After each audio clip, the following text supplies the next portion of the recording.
Welcome to Sparks of Love. My name is Jerry Lynn Sparks, and we are asking the question, what is love? And basically, I want to know what love is. Today in studio, I've been joined by my neighbors, the wonderful Laley family. We have Kevin and Olivia and Maddie and Evelyn. Welcome, guys. Thank you. Yeah. So, Olivia, do you want to tell us your name and age? My name's Olivia, and I'm 5 years old. It's nice to have you here. And what about you, Evelyn? I'm Evelyn, and I'm 3.5. 3.5. That's awesome. So I thought it would be really nice to bring in a couple that I see from my viewpoint, and I work in a basic glass-lined office, and I see everything about their lives, and I've known them since they were very young. It's just like the sweetest family. And as I've been exploring love, I've been trying to get a broad scope of it. So love that has moved through time. So I spoke to sociologists, and then I've talked to professors in the media to see how TV and film depict it. And I am, looking at people who have lost love when their spouses have died. And for me, I'm representing when love has gone wrong. And I thought it'd be great to have a family here. So I'm thrilled that you guys were here today. And I wanted to start off by asking Olivia, or Liv, who's 5, and Evie Lou, who is 3.5, what their definition of love is. And I thought we could start with Liv. So Liv, can you tell us what love is? And I think you had a picture you were going to show me. Do you want to show me the picture that you drew? We can hold it up for the cameras. There we go. So it says, I love my teacher. Mm-hmm. Oh, very nice. And what is it that you love about your teacher? I like when she teaches me things. Yeah, you like learning? Yeah. And what about your mom and dad? Do you love your mom and dad? You do? I thought so. And Evie. And you love your sister, Evie, too. Yeah, I can't blame you. And what is it that you love about all these people? Your mom and your dad and your sister? Are they nice? Anything we do that we like? Yeah. Yeah. What's your favorite thing to do with us? I like to give you snuggles and scratch backs. Yes, she has the best back scratches ever. Oh, that's awesome. And what about you, Evie Lou? So do you have an idea of what love is or what it means to you? What does love mean?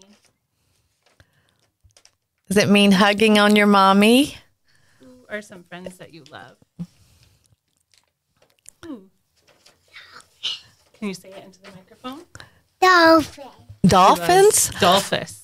Oh, Dolphus. Mm-hmm. Ooh, who is Dolphus? Is he your friend at school? What a nice name.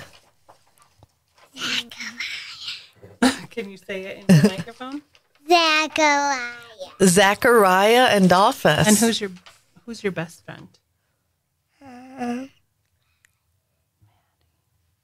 Maddie. Maddie? Not me. Oh, different Maddie. Different Maddie. Oh, very nice. Right? Maddie ain't good. Yeah.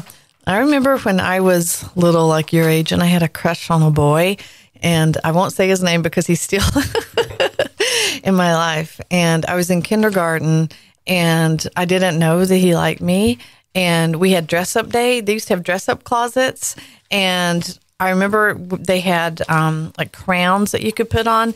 And this other girl got the queen crown that day, and he was the king. And they had to like do this pretend marriage, and I cried. I was like so upset. And then years later, when I was an adult, he confessed to me that he always had a crush on me. I'm like, how would I have known?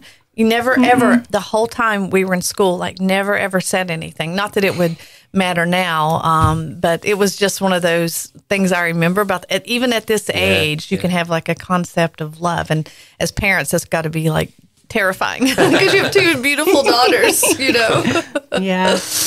Yeah. But I wanted to know, you two, Kevin and Maddie, have known each other a really long time. Like how long have you known each other? Well, that's actually a funny story because we didn't know how we met each other. We're both from Churchville. We grew up in Churchville. Our families grew up in Churchville. Churchville, New York, for everybody listening. Yeah. And we kind of just always knew who each other was. Liv's principal is actually my neighbor growing up. And her daughter was one of my good friends. So I would be over there all the time playing, and we were talking to her, and she said to us, "Oh, I'll just never forget Maddie being over at our house and you guys going and playing school in Fort Wilderness," which was a little play place that Kevin had in his yard, and we had no idea. We had no memory of that. And I think sometimes it's the age difference. Like, we're 4 years apart, which is not a big deal now. I didn't know that either. But when you're little, Yeah. Right. like 4 and 8 is significant. I thought you two were the 8 and same 12 age. is significant. I honestly thought that the two of you were the same age. No. I didn't realize that. Yeah, that I'm sure when she was playing next door, she was just that annoying first grader. Yes. Sisters, I didn't care. Yeah. So when were you consciously aware of each other? Do you remember? Probably college. College age or Oh, so. wow. Yeah. Oops, We had careful. some mutual friends. And so we kind of knew who each other was at that point. And then we blamed the rest on our grandmothers. Yeah, your setting us grandmothers. up. So I just think that's so sweet. So your grandmothers knew each other. They were friends. They were neighbors growing up. They lived across the street from each other. Yeah. And they had a card club where they played euchre every week and continued their whole life into their 90s. Yeah. And Maddie always tells a story that one day her grandma was asking how I was. Yeah, she was saying, "Well, how's Kevin Laley doing?" And I had no idea. So I said, "Well, he's good. Yeah. I don't know." Yeah. And she said, "Yes, he is doing good. And let me tell you Oh. all about him." And so I got to hear all about him during dinner. And so I sent him an email to say, "Guess who I got to hear about?" And then we really just started talking like that. Wow. So grandmothers are really what? So it's interesting. So this ring I have on for Christmas, my mom sent me a Christmas card this year. And when I opened it, this ring was taped inside. And she said, "This was your grandmother's ring. Oh, that's so special. And I wanted you to have it." And when I tried it on, it fit perfectly. Like my grandmother's ring, it's just beautiful. And it's interwoven. So I love the idea. And don't you two also live in one of your grandmother's houses? My grandma's is your house. grandmother's house. So it's kind of like they knew that there was a love story there before you guys did. Yeah, absolutely. So I wanted to hear from Kevin. When was it that you knew that you were going to ask Maddie to marry you? Or is that how it happened? That's how it happened. I probably have a different view of love than a lot of people. I'm an only child, and I like being an only child. I like being on my own. I like being independent. So a lot of times when I had gone on dates before Maddie, I dreaded it all week. Like I knew it was coming. I knew it was something that, I should get around to, This but darn I love would task. just rather just be happy alone in my house, right? Yeah. But then when I started dating Maddie, I realized pretty quickly I can picture a time when I was driving in my car coming home to Churchville, because I used to live in Penfield, that I was actually excited to go on this date and excited to see her. And I preferred being with her than being alone, which was weird for me. It doesn't sound like much, but that's a big deal for me. Right? Yeah. So just kind of sticking with the grandparents theme, I know my grandfather had proposed to my grandmother at the top of Cobb's Hill. Oh, yeah. And I decided that's where I wanted to do it too. And Maddie and I had kind of talked about, after being together for a year, we knew this was something that we wanted to make into a life, right? Yeah. So it would be happening at some point. Yeah. But I'm a runner, so I went running up to Cobb's Hill one day and stashed my gloves behind a bush up there. Get out. So that when I took her to dinner that night, I could say, I've got to go up to Cobb's Hill real quick just to grab my gloves. I was running. I got hot. I need to grab them quick. Yeah. So she was suspicious right away because she knew the story of my grandparents too. But then I drove up and I actually got out of the car and got the gloves. And then that threw her off and thought, well, maybe this isn't actually happening. And that was all true. But, Very clever. but I think, I knew probably within the first 2 or 3 months that it was something that was going to work and be lasting. Yeah. So I have to know more now. So was the ring inside the gloves? Oh, no. No. No? I was too scared about that. Okay, I was going to say that's pretty risky there, Kevin. So you actually did end up. I just went to the Cobb's Hill Reservoir recently. I went hiking up there. I'd never been up there. Yeah, it's Gorgeous, beautiful. beautiful. Rochester, we're so lucky. We have so many romantic spots here because it's a really what they call the blue belt. There's water and mountains. People don't even realize around a 2-hour radius. So you had the ring with you in the car? Yeah, yep. And then once we got to the top of the hill where there's a big overlook of the city, we got out and then I proposed. Oh, wow. That was beautiful. Yeah, And it was so fun. Yeah. And were you crying? I didn't cry. No. I was very excited. I was like, did I even say yes? I didn't even remember. She did. I did apparently say yes. Yeah. Oh my gosh. I remember taking the ring and putting it on, but then did I say yes? Yeah, that's too funny. So, do you know what the significance of Cobb's Hill was for your grandparents? I don't. No, I really don't know that. No, just I know my grandpa was view. in World War II, and it was shortly after. I mean, if you really want to go to ancient history, her grandma's sister, her great aunt, set up my grandparents. Oh my too, gosh! After the war, This is like you've got like that. Remember this movie Emma, where they're doing all the matchmaking? It's like through your generations, Yeah. your family is like setting people up. right. Yep. That's really cool. And that used to be the way it was done. Like it wasn't, this romantic notion of everyone's falling in love. They looked at who would be a good, solid match, for each other. and then set that up. But in your case, it was actually both. Like these are good people and you were excited as you were going to see her. Yeah. So I think that's really sweet. Yeah, that's awesome. Okay. What about after the children? Like how has love changed after the kids were born, or has it changed? I think now it's a lot more not planned, but in some ways we have to make sure that we're making time for that. Yeah. It's very easy to get caught up in the day-to-day, and we love our little people, right? We love you girls so much. Yes. But there are times where we can barely hear ourselves think, let alone have a conversation. So making sure that we're taking time to just be alone together. Yeah. And we have a lot of similar interests. So it helps that, we love a good game or we love a good puzzle, and just being able to do those things alongside each other is helpful, even when we can't escape. Yeah. So how old were you when you started dating? How old were each of you? I think I was 29. And I was Around then. 25. Okay. Yeah. Okay. So I got married at 23 and I didn't grow up with him. I didn't know him. And I've often wondered, like, the fact that you two come from like similar backgrounds and everybody in your town knew each other, there's this huge network of familiarity. Do you think that that has anything to do with the success of love, that the people have knowledge of your relationship and you've got support? If you want to go out to dinner, there's someone here that can watch your kids. Yeah. I didn't have that. I was I got married in LA. I'm from North Carolina. He's from outside Boston. So we didn't know each other except for the 14 months that we dated. And we didn't have family support because we were raising our kids so far away. So I've wondered about that. Like, is your love strengthened because it's more than just each other? You married into each other's families deeply. Like I see your parents like at each other's houses. I see them there, So there's something, you really married that family in a way that I don't think that I totally did, because I didn't see them all the time and they didn't see, my parents all the time. But both sides of your family know each other, right? Right. And I think for me, that's something I just took for granted growing up, because both of my parents were from Churchville Chi-Light too. And so their parents were close by. So I just grew up, and Kevin did as well, having grandparents just in your life and around. Yeah. So to me, my parents at one point were looking to get a new house and talked about moving to the next town. And I was like, I'm sorry. That's not going to work for us. There should be no Chi-Light. Right. And everyone's different, I'm sure. Right. But like for us, like we didn't necessarily want to give up our old life. Like we liked the lives we had. So our lives kind of intersected enough that it wasn't feeling like we were starting a whole new identity when we got married. We still had our lives that we loved, and now we had even more than that. Yeah.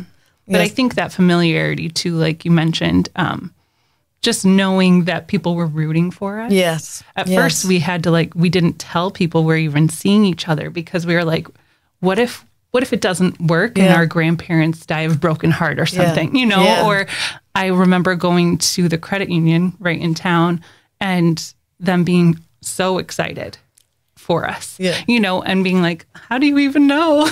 And people just found out very quickly, and we're so excited. And just knowing that we had that many people on our side and saying like, yes, this is a good thing and this is a good match and a good fit. And I think that was really a good support for us too, to know that we're not just feeling like romantic and feeling like, oh, that's just the in love part, like this is going to work long term. Yeah. I wonder if there's any statistics on that, like people that are, married in the same community from that childhood. I wonder if there's like statistics on whether or not that is successful. Oh, yeah. I'll have to look that up and report back in a next episode. But one thing I don't know if Kevin knows, Maddie posted this beautiful picture online of the two of you walking down this orchard and the sun was sitting there. Was that your first date? Because you told me you had someone to take it, and you said, I'll never forget what you said.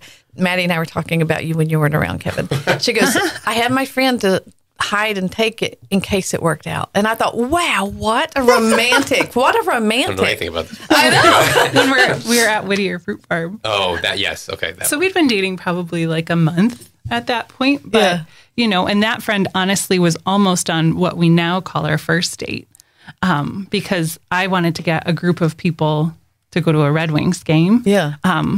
Mostly because I wanted Kevin in the group of people that I wanted to go to the Red Wings game with. And then everyone kept backing out. And so everyone kept saying, sorry, I can't come. Something came up, blah, blah, blah. Yeah. And I finally messaged Kevin and said, well, I still want to go to the Red Wings game, but I totally understand if you'd rather not go, since it's just going to be like us. Yeah. And my roommate at the time was still able to go. And she was like, do you want me to go?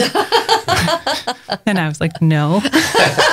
I think that's another example of how we both knew it was going to work, because we both saved our ticket stubs from that Red Wings game. Oh, really? Yeah. Oh, we did. You got to frame those. You got to put them on like a frame. That's so cute, like a little mini frame.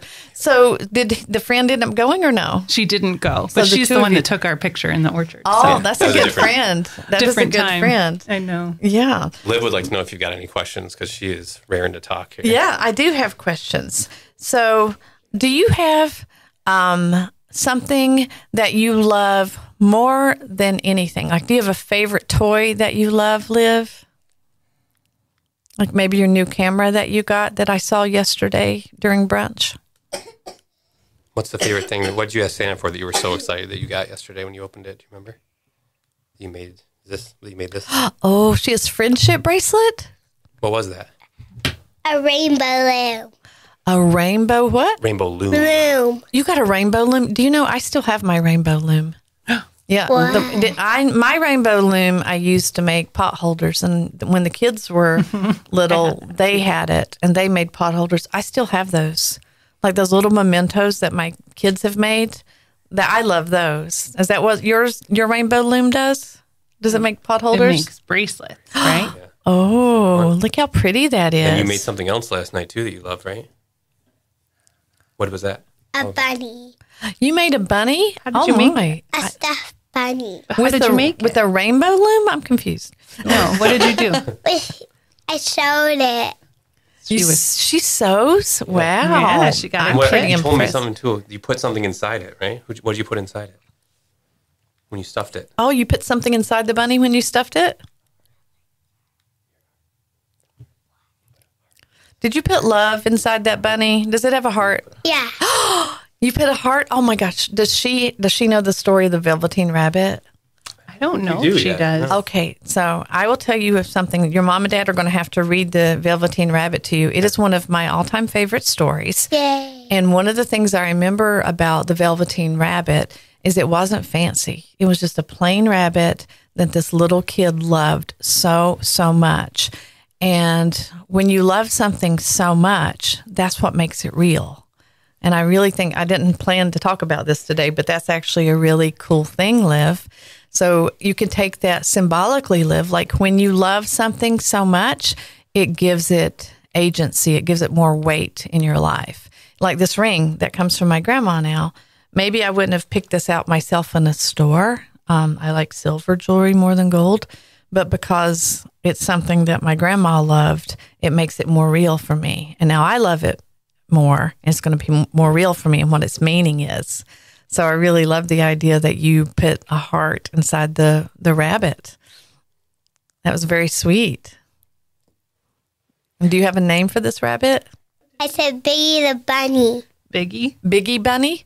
Oh, it sounds like he's going to have a career in rap music. Yeah. Yeah. I don't have a name. Yeah. Well, that's okay. That doesn't, it can come later.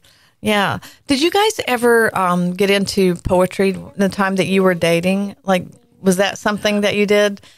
I wouldn't say so. We're not really. No, I'm a math guy. I'm a math teacher. He's a math so teacher. I'm pretty So you've probably done like the equation of love, like the mathematics of Yes, love. Like, you know, love costs this, you know. Is there something in that? Are there like math equations Yes. about love? Like, can you mathematically prove love? I don't know. I can write up a proof of that probably. I would like, okay, so I'm going to give you a week assignment and I'll come see you in a week. And they live right across the driveway from me, so I can see them. Liv really wants to tell you the name she thought of. For her For Biggie Bunny? What are you going to call it? Sunflower. Sunflower. Oh, that's a good one. Oh, I love that. I love that very much. That is a great one. All right, so I have a couple more questions. So, so we've talked about the love factor. So your hardest challenge so far in your relationship, what has been the hardest test of your love? Well, I think for me at least, communication was a big hill for me to kind of overcome, because I realized I would find myself getting frustrated about things that I then would realize I'd never communicated. That weren't like big I mean, like, why can't things. you read my mind, Kevin? Exactly. But that was, I really would it comes down to that. Like, so many expectations that maybe I had, or ideas I had, or plans that I had that I never vocalized. Yeah. And then Kevin didn't know about. Right. And then I would find myself being like, oh. But, let me talk about that. So there's a movie with Leslie Mann and Paul Rudd. I can't remember the name of it. I think it's called This Is 40. Oh, yeah, This Is 40. This Is 40. Is that right, Scott? Yeah. And they were doing a clip of it the other day on Reels. And it's the scene where she says to him, I wanted to go to the movies with you, but I wanted you to ask me. And you took all this time. You were stressed over the kids.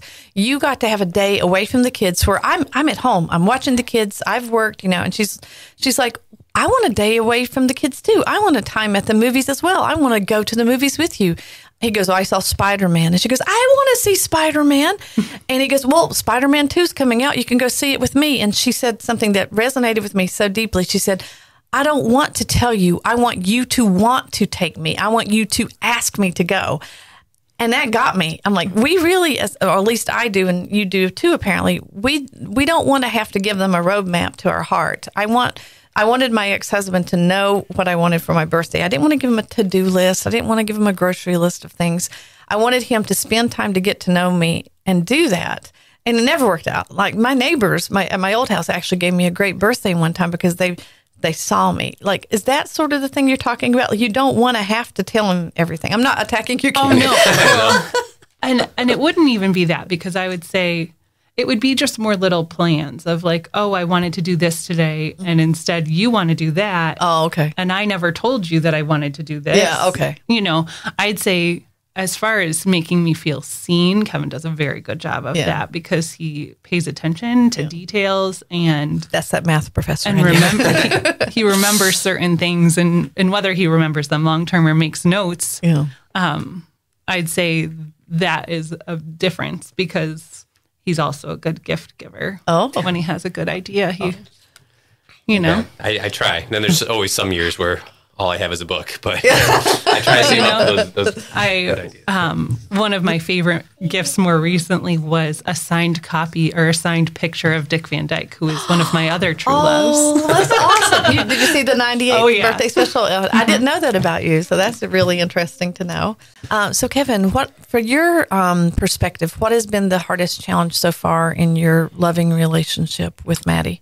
I think I kind of touched on it a little bit earlier, but it's learning to share my space and my life with someone else. Yeah. And because you're an only child. Because I'm right. I think it stems mostly from that. And I remember, again, like, I moved into my grandmother's house a little bit before we got married, and I was living there alone. This is the house you're in now? Yes. Okay. And I remember driving home from work and being a teacher with high schoolers all day. Like, there's people coming at me and I'm talking all day long. Yeah, and yeah. That's a lot of chaos. It's a lot of chaos, and I love it. But the last thing I want when I come home is for anyone to talk to me.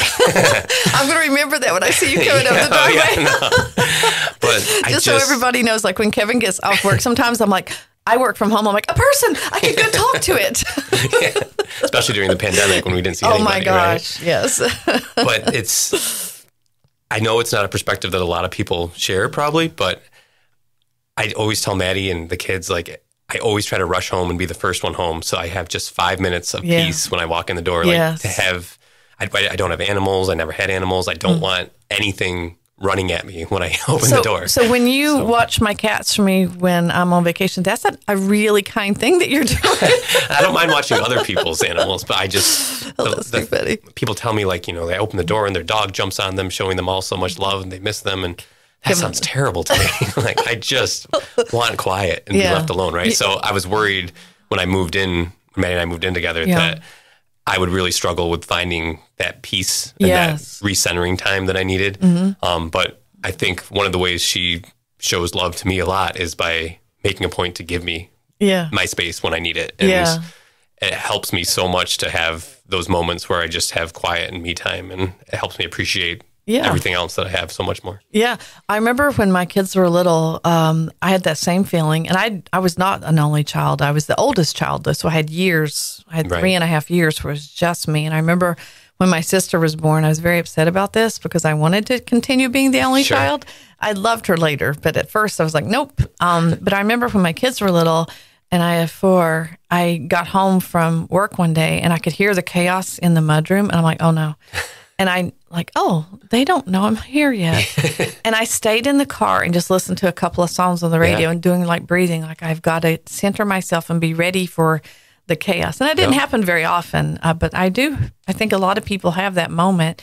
And for me now, I live alone now for the past 2 years, and I love dogs, but I don't think I can live with a dog. I like other people's dogs, like you said, but I love my cats because they're quiet. There's not noise. And they'll leave you alone too. So. But the kids were home recently for the Christmas holiday, and it was fantastic. But when I drove them back, when I got home the 26th, I was so exhausted, and I just needed the quiet time. I didn't have anything on for a while. I just lay there, and it was just like I needed that recentering. So I think there is something about that. And with my ex, I remember him saying something similar. He was a professor, and I was a stay-at-home mom, and I had 4 and one with autism. And as soon as he would get home, I'm like, oh my God, thank God there's help here. I didn't know the perspective from him because he didn't communicate it to me. You at least have communicated that to Maddie. He wanted some time to decompress too, but he never told me that. I was just thinking, 4 kids, I need relief. I need to get a shower. So we really did have to work on that. So it's good that you two have that. That communication style seems like you two, there's a trusting, loving bond, and you can give that to each other. I think that's really important. And then I also wanted to know the times in your life where you have seen relationships, outside of not your family, but when you've seen your friends have difficulty, does it ever get into your relationship? Like, do you guys ever, or is there like this firm wall? Like, if somebody else's love is failing, does it make you stronger as a couple, do you think? I would say, if anything, it makes us more thankful for what we have and that we're not going through those issues. And so many times we see friends of ours who maybe got married right out of college or even in college and didn't really have a chance to, from our perspective, they didn't have a chance to experience life and get to know themselves first before they got married. And we think we're so grateful that we took that time. And, you're a little bit older. I was 29, That's when we started dating, and I didn't get married until I was in my early 30s, probably. Oh, how old were you when you got married? I would have been 31. Okay. Yeah, so Maddie worked as a college admissions counselor, so she traveled all over the Northeast on her own and things like that. I did not know that. Yeah, we really felt like we had time to know what we liked and, not feel like we never got a chance to live. And it seems like a lot of the marriages that have failed were those people that just jumped right into it and didn't give themselves that time. I think you're right. So I got married at 23 and my ex was almost 28. I think he was 2 months away from his 28th birthday. But we waited 6 years before we had kids. So we thought we were taking care of, that sort of thing. But I also think there's something very centered about the two of you, just from an outsider's perspective. I've really been trying to make this kind of an academic research project, an art project all at the same time. There's nothing about either of you that seems like you're at the salad bar of love and you got to get the next thing you got. But I feel like there's people that maybe marriage and monogamy is not for them. You two don't present that at all. They're just this centered, this, like you said, this happiness and solid thing. And I think that's what everybody wants. I just don't know how, we can, as single people out there, identify it. Like, I don't know how you knew that she was going to be trustworthy and how she knew you were going to be trustworthy. I think you both exude that. I just wish I could figure it out. I wish there was like a marriage test, that you could figure that out. I think neither of us were looking to get married right away either. Okay. So I think just the fact that we were okay being on our own and okay not getting married, but then the fact that it just kind of fell into our laps and it worked was a bonus, right? So it wasn't something we had to do. It's something we wanted to do. Yeah. And I just love the thing that I love is that your grandparents saw that it was a good thing. Mm-hmm. I don't think that happens a lot anymore. Like I said, my family didn't know him and I didn't know his history. Right. And I think now, something else you said, I am good on my own. It's taken, 11 and a half years that I've been on my own. And one of the things I know that I haven't done a lot of is I haven't done a lot of dating and I haven't allowed space in for it. But this exercise helps me, like just seeing the things that you guys know that works in your relationship and giving each other the support that you need. If someone doesn't have that ability, then I don't think it's worth it for me. That makes sense. Yeah, I think so. I think so too. So Maddie, earlier this morning, you sent me When Love Arrives. It's an art performance piece, poetry performance piece. And I listened to it, and I loved it so much. And so I want to have Scott to just play a minute of it, and then we can talk about it. I knew exactly what love looked like in 7th grade. Even though I hadn't met love yet, if love had wandered into my homeroom, I would have recognized him at first glance. Love wore a hemp necklace. I would have recognized her at first glance. Love wore a tight French braid. Love played acoustic guitar and knew all my favorite Beatles songs. Love wasn't afraid to ride the bus with me. And I knew I just must be checking the wrong classrooms. Just must be searching the wrong hallways. She was there. I was sure of it. If only I could find him.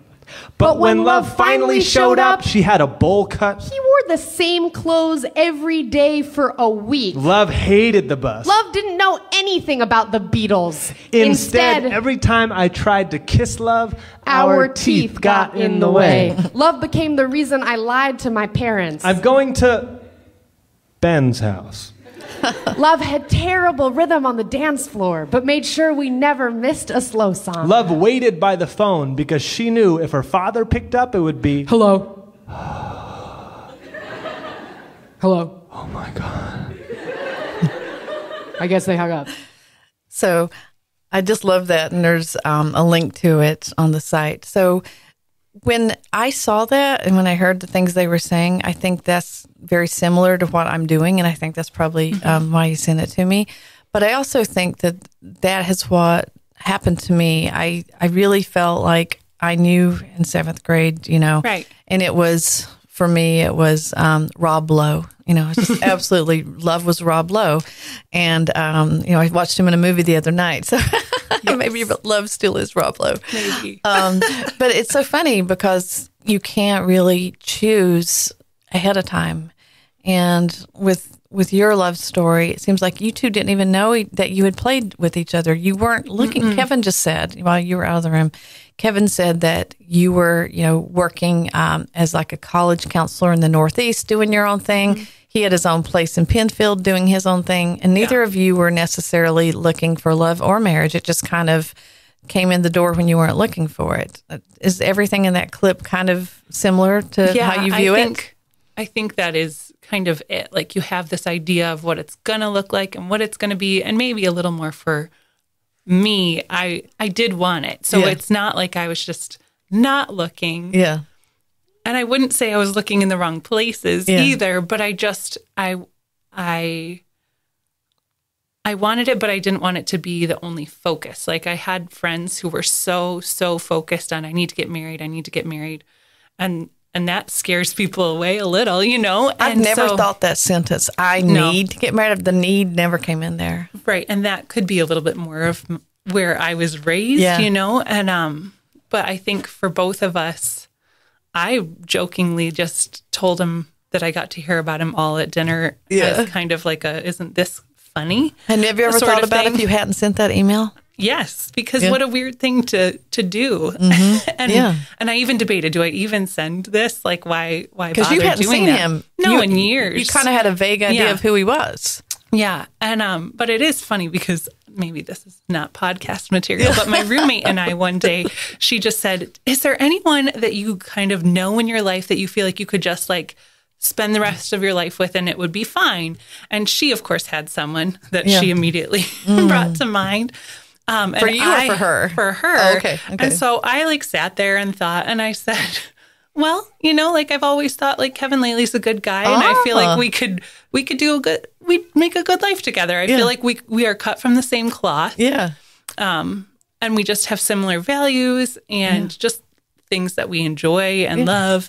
And I think that could work, but that was just a random, like, off-the-cuff conversation. And you hadn't seen him in years when you said that. Holy cow. For me, it I was got just chills just now. I really did. I got chills. But I think I wasn't then going out and, like, hunting him down. Right.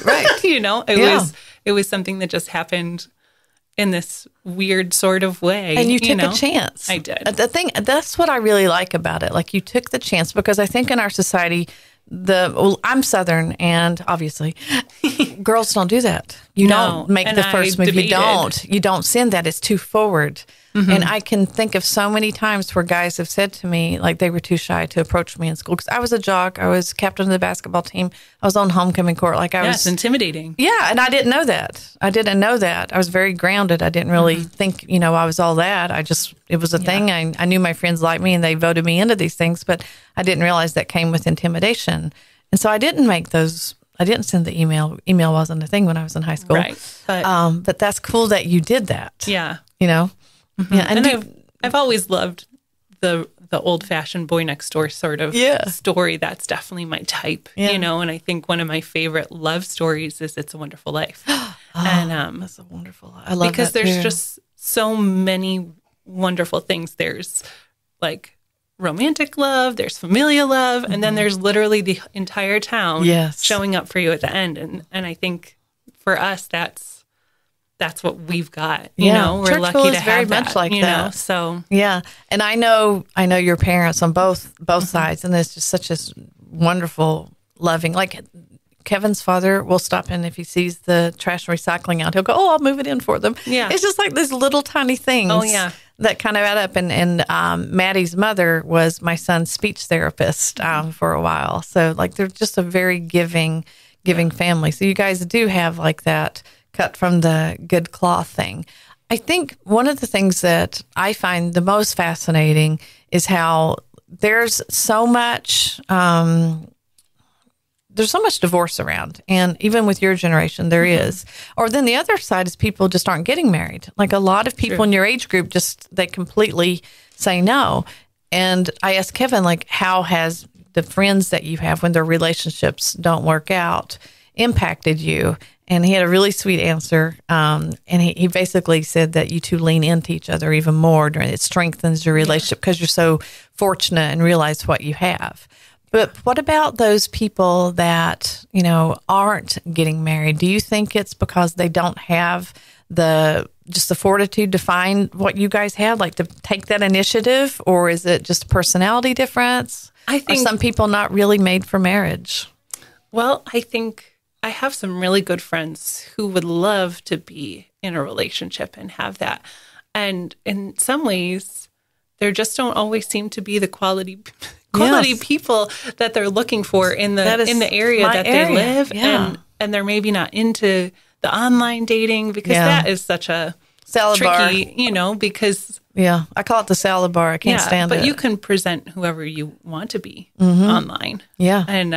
And that makes me uncomfortable. Just thinking that you don't know the person. But I don't know. And I think for a lot of my friends, though, they are strong, independent women. Yeah.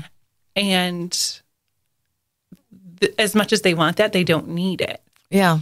And so it's that balance of trying to find ways to make a person feel needed. Yeah. And that goes both ways. Yeah. Well, one of the things that people have said to me, there's this great poem by W.H. Auden. I'm really into poetry. And I think it's called the More Loving One or something like that. But the line, and I think about this line a lot, if equal affection cannot be, let the more loving one be me. And I just thought it was such a beautiful line. But a young girl said to me recently, she goes, that's beautiful, but why do I always have to be the more loving one?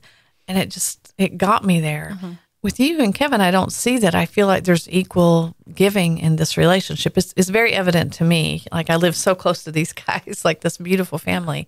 But I feel like there is a distaste for what is available out there because of online dating. It does feel like a salad bar, and it's really hard to not be tempted by the next thing that you see out there. And I just feel like I want to meet something that is exciting. Like Kevin was so excited to come home to you. I want someone that's excited to come home to me, and I want it to be equal. And I know that's hard. I think what you two have found is just like amazing. Yes. And every time I see you guys as a family, it just reinforces like there's good in the world. You know, there's good love. No, it's great. You don't always see us inside the house. And thick walls. But with that video clip where they were talking about how they thought that they knew what love was, has there been anything that you thought about Kevin that hasn't been what the reality is? Or is it because you knew him so long it wasn't a surprise? No, I think Kevin is who he is, you know, and I don't think a lot of people are like, oh, well, that's not the version of Kevin I know, you know? And so I think for me to just know him and know his family for as long as we did, even though it wasn't really there's just something to be said of him and his strength and his character. And I really loved when we first started dating how much his students loved him. Oh, that's a good point. Because to me, I'm like, and he is a tough teacher. He doesn't cut a lot of slack for those kids, and he holds them to high standards, and they love that.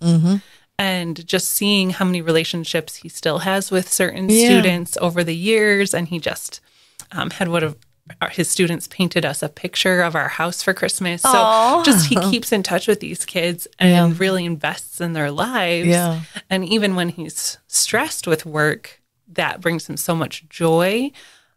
And so just to know that he wants to go to work and do this special job every day where he's helping form the future. And seeing how much respect and love he gets back. Like to me, that is just Kevin another all example the time. Of who he is all the time. One of the things that I noticed is that he's very meticulous about your house and property. And my ex was not. It used to drive me crazy. So there's like no weeds in your yard. No. And he doesn't use chemicals. He's out there. He actually pulls it up and does all this thing. And, you know, he makes sure things are just like neat around to me, that's an act of love. That's an act of like saying, I want, you know, the house that I am providing for my wife and my kids to be, you know, neat and welcoming. And I think there's something about that attention to detail, showing up, and consistency. And it carries over into the relationship. I definitely see that. And then with you, to me, from my perspective, your love language is a giver. Like, you bring cookies to us every year, and your daughters call me Cherry, which I think is so cute. But there's always that like act of service within the way that you love. And I think it just, for me, it gives me hope. You know, just your family is like very important to me. So I'm so grateful that you guys came today. I'm making you cry. I know. So we're about to wrap up here with the Laley family. I asked Maddie while you were out, you know, some questions about what it was she thought was so important about how you were consistently you. Like, there's not 3 different versions of Kevin. But I just wanted to just say that from my perspective, your family it gives me hope because it's open. It's honest. You're good communicators. You're there for each other. Your acts of service where you're always keeping the yard weed free. It puts so much pressure on me. I always tell Kevin, like, you're making me look bad. But I just think that you are going to give listeners a hope that there are good marriages out there and they are worth fighting for, and love can be everlasting. So thank you to the Loving Laleys. Yeah, thank you for having us. This was fun. Yeah, thank you so much. All right. This is Sparks of Love, and we'll talk to you next time.